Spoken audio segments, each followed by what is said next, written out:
জুবিন গাৰ্গৰ প্ৰাণ লোৱা গোচৰ আৰু সেই জুবিন গাৰ্গৰ প্ৰাণ লোৱা গোচৰটোত যাতে লোক অধিবক্তাৰ দলটো অধিক শক্তিশালী হয় তাৰ বাবে গৰিমা শইকীয়া গাৰ্গ আৰু পৰিয়ালে আবেদন কৰিছিল। সেই আবেদনৰ কথা মুখ্যমন্ত্ৰীয়ে এতিয়া মানি লৈছে আৰু মুখ্যমন্ত্ৰীয়ে কৈছে যে আমি শক্তিশালী এটা প্ৰসিকিউটৰ টিম গঠন কৰি দিছো যাৰ জৰিয়তে জুবিন গাৰ্গৰ এই গোচৰটোত কোনো যাতে খুৰুঙা থাকি নাযায়, বিপৰীত পক্ষৰ অধিবক্তাই যাতে কোনো খুৰুঙা বিচাৰি নাপায়। নমস্কাৰ, স্বাগতম ষ্টুডিঅ'ত মই প্ৰাঞ্জল। মুখ্যমন্ত্ৰীয়ে কিছু সময় পূৰ্বে সংবাদ মেলত এইখিনি কথা সদৰি কৰিছে। এটা ডাঙৰ খবৰ, লগতে জুবিন গাৰ্গৰ ন্যাসলৈ কিছু বিশেষ ভাল খবৰ আনিছে মুখ্যমন্ত্ৰীয়ে। আন কেতবোৰ দান বৰঙণিৰ কথা আহিছে, সেইখিনি কথা আমি আনিম পৰৱৰ্তী কিছু সময়ৰ পাছতেই। কিন্তু প্ৰথমে কৈ থওঁ যে যেটো কিছুদিন পূৰ্বে গৰিমা গাৰ্গে এখন চিঠি লিখিছিল, গৰিমা গাৰ্গ, পামী বৰঠাকুৰ আৰু জুবিন গাৰ্গৰ খুৰাকে, তাত তেওঁলোকে কথাটো উল্লেখ কৰিছিল যে এতিয়া যিসকল অভিযুক্ত তেওঁলোকৰ অধিবক্তাই বহুকেইজন অধিবক্তা যেহেতু লাগি পৰিছে আৰু গোচৰটোত ক'ৰবাত খুটি নাতি ওলাবলৈ চেষ্টা কৰিছে এই সমগ্ৰ চাৰ্জশ্বিটখনত, যাতে সেইসকল অভিযুক্তসকল মুকলি আকাশৰ তলত আহিব পাৰে। তাৰ চেষ্টাত তেওঁলোক লাগি আছে, অধিবক্তাসকলে বহুত জটপৰদস্তি চেষ্টা কৰি আছে।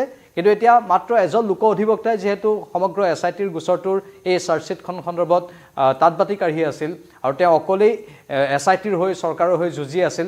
কিন্তু অধিক যদি অধিবক্তা ইয়াত নিয়োগ কৰা হয় তেনেহ'লে এই গোচৰটোত খুঁত উলিয়াব নোৱাৰিব, কোনো ধৰণৰ খুঁটি নাতি নাথাকিবগৈ আৰু পানী নসৰকা ব্যৱস্থা হ'ব। মুখ্যমন্ত্ৰীলৈ সেই কথা উল্লেখ কৰি আবেদন কৰিছিল, এখন পত্ৰ লিখিছিল আৰু সেই পত্ৰখনৰ প্ৰতি সঁহাৰি জনাই কেইটামান মুহূৰ্তৰ পূৰ্বে মুখ্যমন্ত্ৰীয়ে সদৰি কৰিছে যে আমি গুৱাহাটী উচ্চ ন্যায়ালয়ৰ অধিবক্তাৰ দ্বাৰা এটা প্ৰসিকিউটৰ টিম গঠন কৰি দিছোঁ আৰু শক্তিশালী ৰূপত তেওঁলোকে কাম কৰিব। 4-5জন ইয়াত অধিবক্তা থাকিব বুলি কৈছে আৰু গুৱাহাটী উচ্চ ন্যায়ালয়ৰ অধিবক্তা জিয়াউল কামাৰৰ নেতৃত্বত এই অধিবক্তাসকল থাকিব। কিশোৰ দত্ত থাকিব, প্ৰাঞ্জল দত্ত থাকিব, বিকাশ জামাৰ থাকিব। এই অধিবক্তাসকলে এতিয়া লোক অধিবক্তা হিচাপে দায়িত্ব পালন কৰিব আৰু স্বাভাৱিকতেই SITৰ হৈ এই সমগ্ৰ যি গোচৰ চলি আছে, যি শুনানি প্ৰক্ৰিয়া চলি আছে, সেই শুনানি প্ৰক্ৰিয়াত এইসকল অধিবক্তাৰ বৰঙণি যথেষ্ট গুৰুত্বপূৰ্ণ হ'ব আৰু তেওঁলোকে সকলো দিশ ভালদৰে চালি জাৰি চাই জুবিন গাৰ্গে যাতে ন্যায় পায় তাৰ ওপৰত গুৰুত্ব দিব। মানে আমাৰ প্ৰাণৰ শিল্পী জুবিন গাৰ্গৰ ন্যায়ৰ বাবে এই অধিবক্তাসকলে এতিয়া জটপৰদস্তিৰ চেষ্টা চলাব পাৰিব, যুঁজিব পাৰিব আৰু SITয়ে যিবোৰ অভিযোগ উত্থাপন কৰিছে, যিবোৰ তথ্য পাতি এই চাৰ্জশ্বিটখনত দাখিল কৰিছে, অভিযোগনামাত দাখিল কৰিছে, সেই সকলো অভিযোগৰ সত্যাসত্য আদালতৰ সন্মুখত উপস্থাপন কৰিব পাৰিব। মানে এটা বিশেষ খোজ আমাৰ অসমবাসীৰ বাবে, আমাৰ প্ৰাণৰ শিল্পীগৰাকীয়ে ন্যায় পোৱাৰ বাবে।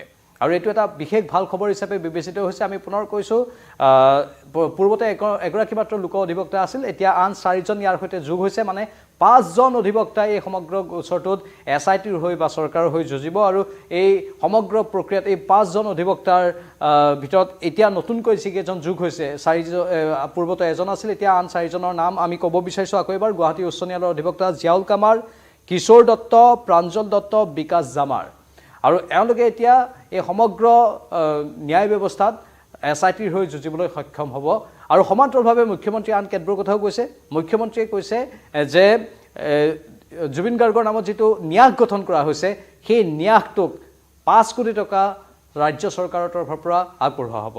ইয়াৰ পূৰ্বে ৰৈ বিনালীৰ বাবে যি ষ্টেট GSTৰ 2,90,00,000 টকা আছিল, সেইটো বাৰু দিছিল, সেইটো এটা বেলেগ ধন। ষ্টেট GSTৰ পৰা পোৱা ধন ঘূৰাই দিছিল, ৰৈ বিনালীৰ পৰা আহৰণ কৰিছিল আৰু ন্যাসলৈ দিছিল, আগবঢ়াইছিল।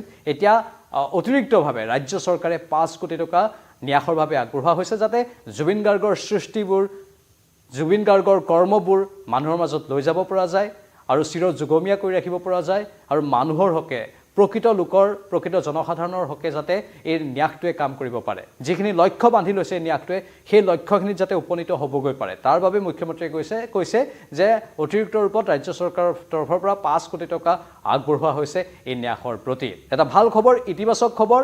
আৰু এই ইতিবাচক খবৰটোৰ জৰিয়তে আমি বহুখিনি আশাও কৰিব পাৰোঁ, যিহেতু যি অধিবক্তাৰ দল, বিশেষ প্ৰসিকিউটৰ টিম, সেই প্ৰসিকিউটৰ টিমটোৱে আমাৰ প্ৰাণৰ শিল্পীগৰাকীক ন্যায় দিব, অসমবাসীক ন্যায় দিব বুলি সকলোৱে আশা কৰিছে। মুখ্যমন্ত্ৰীয়ে কি ক'লে আমি সেই মন্তব্যখিনি এবাৰ শুনাই ল'ব বিচাৰিছোঁ। জুবিন গাৰ্গৰ হত্যাৰ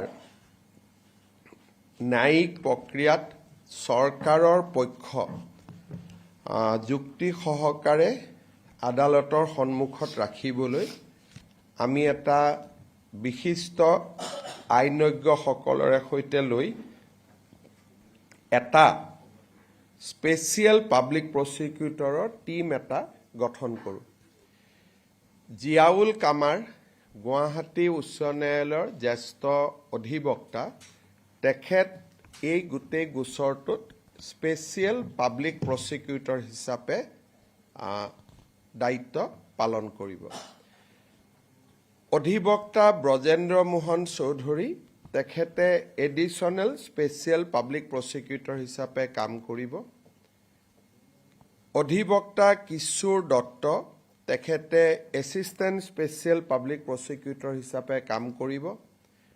অধিবক্তা প্ৰাঞ্জল দত্ত, তেওঁ এছিষ্টেণ্ট স্পেচিয়েল পাব্লিক প্ৰচিকিউটৰ হিচাপে কাম কৰিব। অধিবক্তা বিকাশ জামাৰ, তেখেত এছিষ্টেণ্ট স্পেচিয়েল পাব্লিক প্ৰচিকিউটৰ হিচাপে কাম কৰিব। এই 5জন অধিবক্তাৰে গঠিত ন্যায়িক টীমটোৱে এই গোটেই যি আমি চাৰ্জশ্বীট দাখিল কৰিছোঁ, অভিযোগনামা দাখিল কৰিছোঁ, এই গোটেই ন্যায়িক প্ৰক্ৰিয়াটো আগুৱাই লৈ যোৱাত সহায় কৰিব, আদালতক তেওঁলোকে সহায় কৰিব।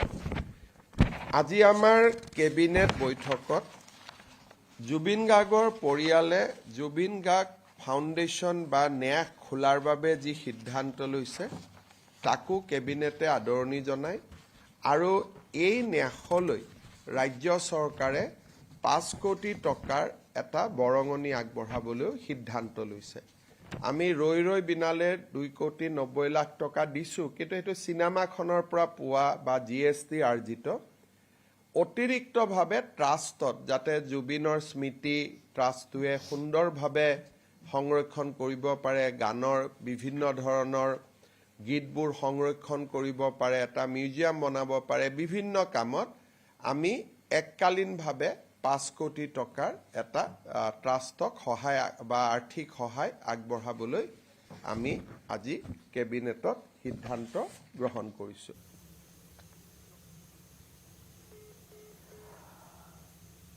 আপোনালোকে শুনিলে মুখ্যমন্ত্ৰীগৰাকীয়ে কি কথা সদৰি কৰিলে। মুখ্যমন্ত্ৰীগৰাকীয়ে স্পষ্ট ৰূপত কৈছে যে গুৱাহাটী উচ্চ ন্যায়ালয়ৰ অধিবক্তা জিয়াউল কামাৰৰ মুখ্য দায়িত্বত বাকী কেইজনে কাম কৰিব। ব্ৰজেন মোহন চৌধুৰী থাকিব, কিশোৰ দত্ত থাকিব, প্ৰাঞ্জল দত্ত থাকিব, বিকাশ জামা থাকিব। মানে এই 5জন অধিবক্তাই জুবিন গাৰ্গৰ এই গোটেই গোচৰটো ভালদৰে চোৱা চিতা কৰিব আৰু যাতে কোনো ধৰণৰ ত্ৰুটি ৰৈ নাযায় তাৰ ওপৰত গুৰুত্ব দিব।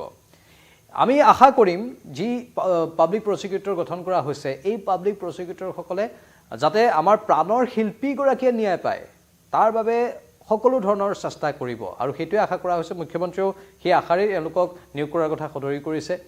যিহেতু সমগ্ৰ অসম জুৰি এতিয়াও দাবী উত্থাপন হৈ আছে যে এই যিকেইজন অভিযুক্তৰ বিৰুদ্ধে তথ্য প্ৰমাণ দাখিল কৰা হৈছে আদালতত, যি চাৰ্জশ্বীট দাখিল কৰা হৈছে, সেই চাৰ্জশ্বীটত থকা কথাবোৰক প্ৰমাণ কৰক এই অধিবক্তাসকলে আৰু সেইটো প্ৰমাণ কৰি দেখুৱাব আদালতৰ সন্মুখত।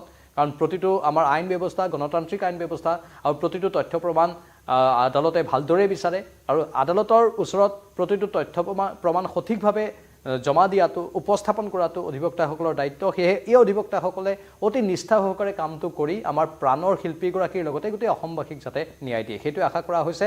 কাৰণ ইতিমধ্যে জানো অভিযুক্তসকলে কলকাতাৰ পৰা অধিবক্তা আনিছে, দিল্লীৰ পৰা অধিবক্তা আনিছে, বিভিন্ন প্ৰান্তৰ পৰা অধিবক্তা আনিছে আৰু নামী দামী অধিবক্তাসকলক নিয়োগ কৰি তেওঁলোকে কোনোমতে মুকলি আকাশৰ তললৈ আহিবলৈ চেষ্টা চলাই আছে, কোনোমতে এই গোচৰটোৰ পৰা ৰক্ষা কৰিবলৈ চেষ্টা কৰি আছে। এই গোচৰবোৰৰ পৰা এটা গোচৰ নহয়, কেইবাটাও যিহেতু BNSৰ গোচৰ সংযোজিত হৈ পৰিছে, কিন্তু এই অধিবক্তাসকলে সেই সকলোকে প্ৰতিহত কৰিব পাৰিব বুলি আশা কৰা হৈছে আৰু প্ৰকৃত তথ্য, প্ৰকৃত সত্যটো আদালতত জনাব পাৰিব বুলিও আশা কৰা হৈছে। এই ক্ষেত্ৰত আমাৰ সন্মানীয় দৰ্শকসকলৰ কি মতামত কমেণ্ট বক্সত কমেণ্ট কৰি জনাওক। আমি আপোনালোকৰ মতামতৰ বাবে অপেক্ষা কৰি আছোঁ। চাই থাকক নিউজ 18 অসম নৰ্থ ইষ্ট।